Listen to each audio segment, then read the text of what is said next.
The new Ford EcoSport.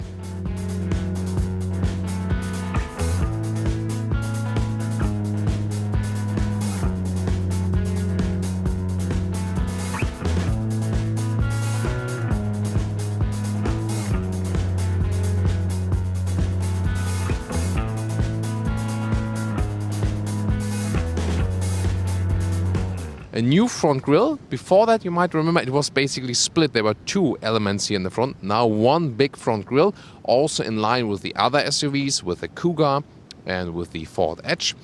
Then the new designed headlights. They are xenon, and basically that's xenon and that's it. There are no other choices. Also the lower area has been redesigned. Overall a stronger front end, you know, cleaner from the design for sure. This one here is the new ST line. 4 meters or 13.1 is the total length of the Ford EcoSport, so a very short vehicle. It starts with 16-inch steel, then 16 aluminum, 17 aluminum, which is also standard here for the ST line with the badge right there. And those ones for the first time 18-inch, optional also for the ST line. I think a very beautiful look. Then the Thomas blue color here for us today. Of course, my favorite vehicle color. I think overall, I think I didn't find it very beautiful before, but now with the design changes, I think it has become really an attractive small SUV. AWD logo right there for the all-wheel drive, because we're testing this one here today. All the things that are new we are showing you. The ground clearance is with a diesel 16 centimeters. And with the petrol engine, 19 centimeters, a little bit higher. The reason for that is the diesel needs the clearance of the NOx emissions. They do not do it with the SCR injection. They have a different filter system that works with small vehicles.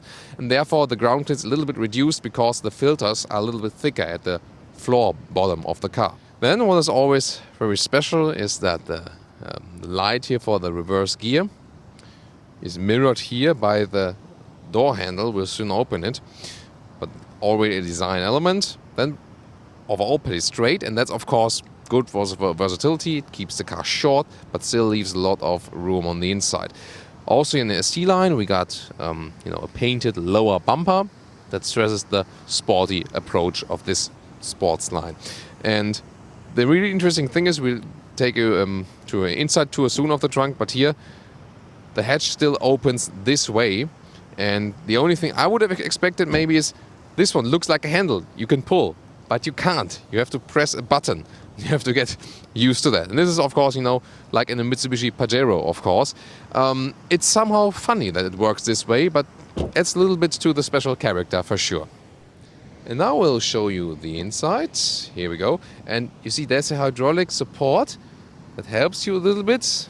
And the main reason is that usually you have the tire, or you can optionally put the tire, and then you really need the support. As with the tire, it's really hard to do that just yourself. Then there's the trunk. Well, it is not that long because it's a short vehicle, but the size is really well used. And what you can also do to get the rear bench even flatter, you can pull this one here up, and then you can put down the seats, and then you see you have an even flatter surface. If you put this one then in the higher position again, you have even better transition, and you can put it a little bit flatter if you like so.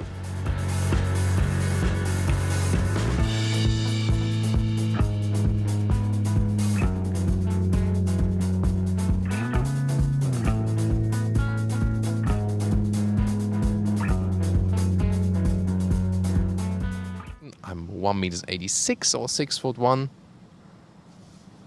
Still leaves me a lot of headroom still. You sit upright, like in a real SUV, and it's really spacious here in the front. This infotainment system, it stands up quite tall. Maybe it's a little bit too upright, I don't know. And there are 3 different choices. It starts now with 4.2. It's like a very small screen inside and just basic functions. Then there's a 6.5-inch, already with the new Sync 3 system. Optional GPS, and then this one is the 8-inch with Sync 3 system, and again optional. You can spec the GPS software to it. So now to the rear compartment, and well, it looks like no one could ever fit in there, but now's the surprise. Even if I would be driving, I can still somehow fit here. The back part of the seat is rather soft. And because you sit so upright, you can still somewhat sit here. So I now would ask the driver, who will be as tall as me, just a little bit more in the front, which is, totally sustainable for the driver still. And then, indeed, 4 adults could still fit here because, again, you have this upright seating position. Also, the rear bench is quite wide, so it is relatively comfortable to sit here also in the rear. Again, of course, better when the tall driver in front of you is maybe a little bit smaller, goes more to the front. But again, as everything is so upright built, this is also one of the big advantages. And also here, a lot of headroom still left for a car of this size, even if I sit totally upright. So this one here is the 1.5 liter 4-cylinder diesel engine, either with 100 or today here with 125 horsepower, because this one here for the first time for the EcoSport can be combined with all-wheel drive. That's the one we have here, 6-speed manual gearbox. Then there's also some petrol engine available, 1 liter turbo engine with 125 or 140 horsepower. Those ones, both no overdrive, but they can either be spec'd with 5-speed manual or the 6-speed automatic gearbox. And basically, those are the engines you can also drive in the Fiesta. But today, diesel, because this one here has the all-wheel drive, then maximum of 50% front, 50% rear distribution.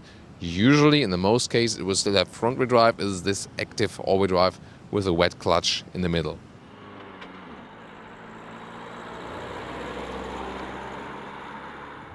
They have managed to put the manual gearbox in a way that you can, on the one hand, quite easily shift actually, but on the other hand, when you put in the very gear, you don't really have resistance, but you have a haptical feedback. It's really perfect. So it is easy and crisp at the same time. Maybe sounds like a contradiction, but somehow that works. Also, the steering characteristic has been updated, so it's more refined. You have more feeling, more reaction from the steering wheel. At the same time, it's not hard at all to steer it, so it gives you a good sporty feeling indeed. What I realized for the visibility from the sides, those side mirrors are really excellent. So they are very wide and crystal clear, and they give you really a very good view of what's next to you and what's behind you. The front screen is actually not too steep. Some SUVs have it a little bit steeper that you can see better. This one here, for design reasons, a little bit flatter. And to the sides, well, windows are quite upright, so the view is quite good here. Also in this, night vision, the instruments are very clear to be read. The infotainment screen with the map, you can very well see that. However, I would like to have it a little bit tilted maybe. This is really upright, and what I really dislike, for example, now I want to zoom in and out and would like to use either the right turning knob to zoom in and out. That's not possible, or I want to just use the fingers, and that's not possible too. So I would like an easier solution to zoom in and out for this one than here. What a beautiful day here with you together in our review at Praia do Guincho, near Lisbon, near Cascais here in Portugal. One of my favorite nature spots and also my favorite review spot for sure. So obrigado also for our Portuguese watchers here, taking a next step with Autogefühl. And also what a beautiful surprise with the Ford EcoSport, a vehicle I would not have recommended yet. But now, as they really changed a lot of the parts, stepped up the game, brought it exterior and interior quality-wise to a whole new level, I think now, surely some say, it's not my favorite car from the exterior, but now I think it's quite attractive from the exterior. It wasn't before, I think. Also the interior stepped up the game there really massively. Finally, also modern infotainment solutions. However, they lack some of the software programming with the smartphone integration still. We talked about that in the interior review. Some tweaks here and there, which we recommended throughout this review. But overall, I mean, the whole concept is still good to have this small SUV, less traffic size, less length. You get along with it in the city, no problems finding a parking spot, but still, you have a lot of room on the inside. That is the biggest advantage. Also more refined in driving now, more silent. That's the good thing. Consumption is too high. That's on the downside. So I would really recommend only take the all-wheel drive, which is probably even accounting a little bit for the consumption too, and the diesel if you really need the all-wheel drive. Otherwise, I think it's good to go with the turbo petrol engine. It also consumes a lot of fuel. That's just the downside, but it drives quite well. Also with a new steering setup, it's actually quite fun to drive.